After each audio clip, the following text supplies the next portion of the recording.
Yo, I've never kept it a secret on this channel that I am a sucker for Jason Statham. What can I say? I can't get enough of his movies. I'm a Jason Statham stan. A Statham stan. A Stantham. A J-stan. What can I say? I just like seeing him being a tough old geezer.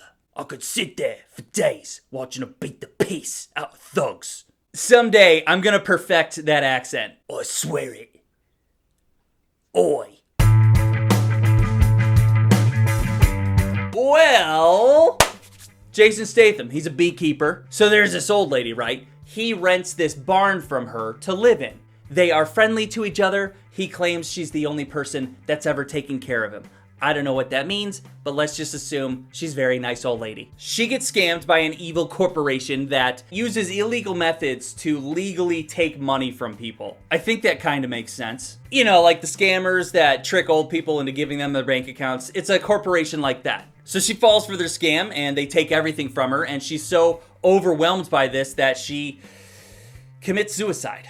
Unfortunately, she was Statham's only friend. And now he has seen some evil that needs to be taken care of. Then he slaughters his way to the top. This is the best I've seen Jason Statham in a long time. He's not fighting on a team of old dudes. He's not punching CGI sharks. He's front and center like the old days. He's quiet. He doesn't got time for bullshit. And fighting groups of dudes at a time that are usually circled around him. I'm telling you, this is like the Transporter days. And I think this version of Statham is the best that he gets, and I was so happy to see it. The other leading role in this was played by Emmy Lampman. She's the daughter of the old woman that dies, but also she's an FBI agent, so she takes on this case, even though it's very personal. With all due respect, I thought that her character sucked. Do I uphold the law, or do I allow this killing machine to go and slaughter all the men responsible for killing my mother? And that sounds like a good inner conflict to have, but it's just poorly executed, and it made her character look stupid. I thought she had good charisma, but I just didn't like this role of hers as this weird middleman. Obviously, let the guy kill the people that got your beloved mother killed. Duh. Josh Hunger Games Hutcherson is in this, and you know what?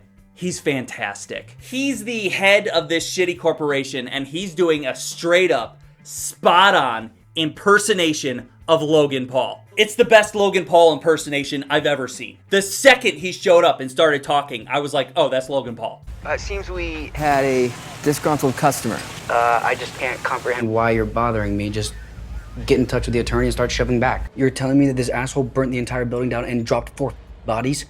Yeah, that's not exactly a disgruntled customer, is it? You know, he's a bad dude that does bad things and takes zero accountability for anything. Sound familiar? Until he meets the motherfucking Beekeeper.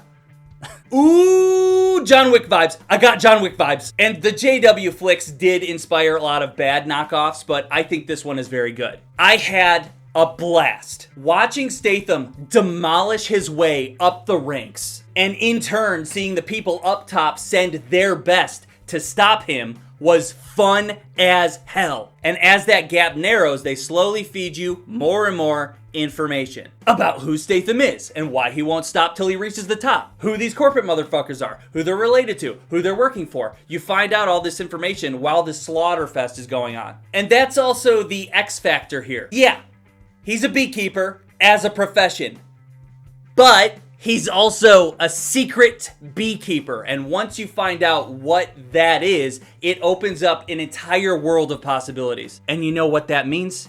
We could have a potential franchise on our hands, folks.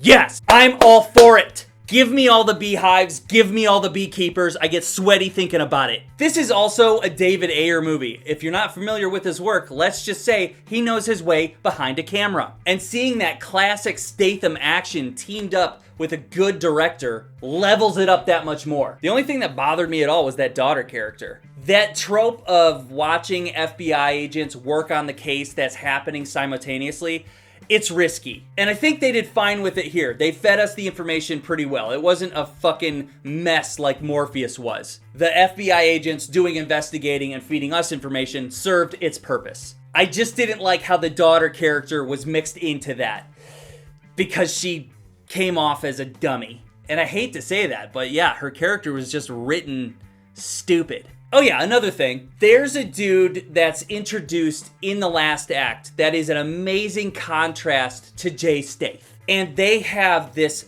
fantastic knife fight. Best fight of the movie. I could have used way more of him throughout this movie. As you're building up Statham kicking the shit out of everybody, build this other guy up too. That results in the best fight of the movie. Overall though, this was a sweet movie that kicked so much ass. If you know the Transporter franchise and other earlier Jason Statham movies, you know what you're getting into.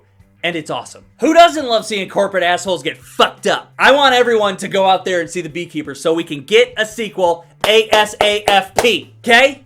See ya. Subscribe. I'm not sure why this kind of stuff happens to me. Maybe it's because I'm at the theaters so much. It just happens more than you would think. There's 10 minutes left in this movie. The theater has been empty. Some guy comes in, strolls up into my row, comes down, and sits one seat away from me. Who are you? What are you doing? So then I grabbed him and I'm like, oh, you get on out of here or I'll pop you one. No, I just sat there nervous until the credits rolled and then I ran out of there.